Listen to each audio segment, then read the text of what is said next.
Find my clamps anywhere, so had to just kind of invent something. And there's the beginning of my frame, so now let's just keep adding to it here.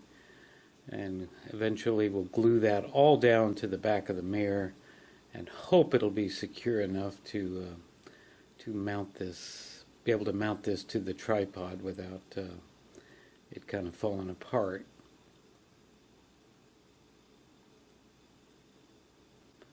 Had to buy a little bit of extra super glue there, but it's very, very inexpensive. And now it's time to start gluing this thing down. Had to work really fast because the glue really dries up pretty quick on you. And using these little tubes is a little ridiculous, but it worked out pretty good. Made it work.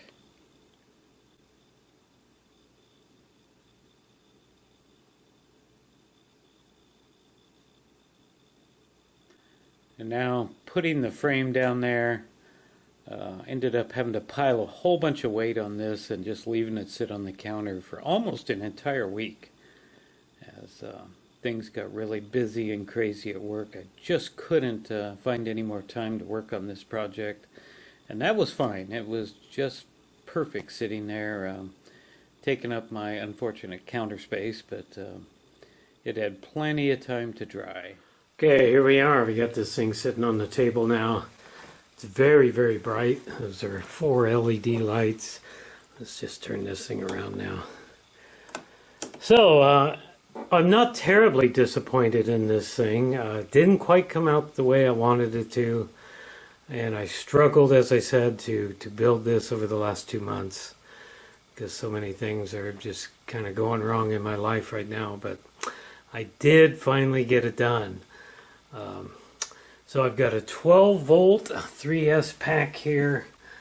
These batteries I charged up well over a month ago using a new digital charger, and I put them in yesterday in this 12 volt pack that I had used before. I'm not real happy about this because nothing is fused there. There is a blade fuse there, but it wouldn't help me out if any of these cells decided to short out. I do have a balancing wiring harness hooked up here. I can hook up the little cell meter 7 and see what's going on with each individual cell pack. I can also plug a BMS in here. I do not have a BMS right now, so this thing is actually kind of unsafe because if I were to just let this thing go like this on full blast as it is, it would eventually drop below 9 volts, and at some point it would go really, really fast and destroy my batteries. It would just drain them far too much. So I really need to have a BMS or a charge controller mounted to it or something. Just haven't got that far yet. I got a negative charging lead there, pardon me, and a positive charging lead, so I can connect it up to my solar panel or the IMAX or whatever. What I really struggled with was a way to mount it to the tripod. You saw how I did that. It's not a good design. The wood adds so much extra weight.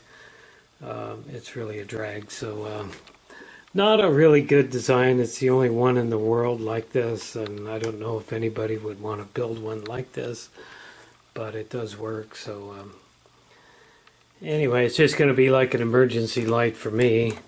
The switch is what I really like. It's a variable control motor switch, and I will certainly provide a link for the switch as well as the LED lights here somewhere down in the comments or down in the description, pardon me.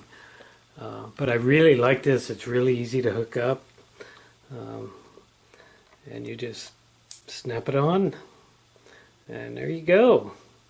You go up full blast. I believe it'll handle a maximum of 30 amps, which I don't believe I could get that much out of those. Not sure about that, but I think I'm safe. I got a 5 amp blade fuse in here. Not real happy with the wiring. Need to figure something out for that. Um, yeah, and as I was saying, a BMS would really be necessary so that you don't let your batteries drop too low. I've been running this pretty much on full blast for close to an hour now. I wanted to really give it a good testing. So if I start turning this thing down, turn it all the way down to, well, we'll just turn it off. And it's already jumped back up to 12 volts. When I put these batteries in here, they were at just under 12.5 volts.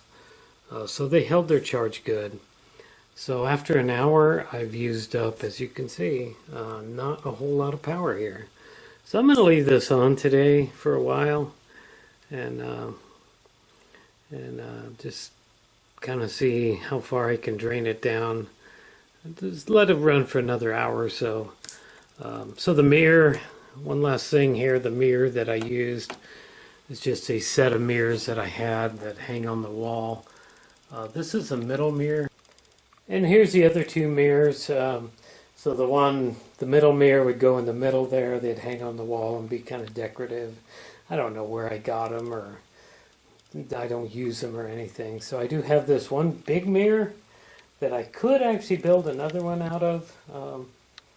Could add a lot more of the LED strips on there. I don't know if I'm going to do that or not, but it's certainly an idea.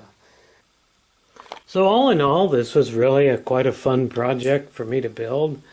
That's the lowest setting there for the switch. And then let's just go full blast. As you can see, that's pretty blinding. I need to wear my shades here. But I don't know if the mirror back helps that out. I assumed it probably would. Whether it actually helps to project the light out more into the room, I don't know, but I certainly had nothing to lose by doing it. So anyway, let's turn this back on and leave it go for another hour or so and see what happens. So that's my little LED light project. Kind of cool, certainly something to keep around the house and keep charged up in the case of a power outage emergency type thing. So that's it. I hope you enjoyed this video, and thanks for watching.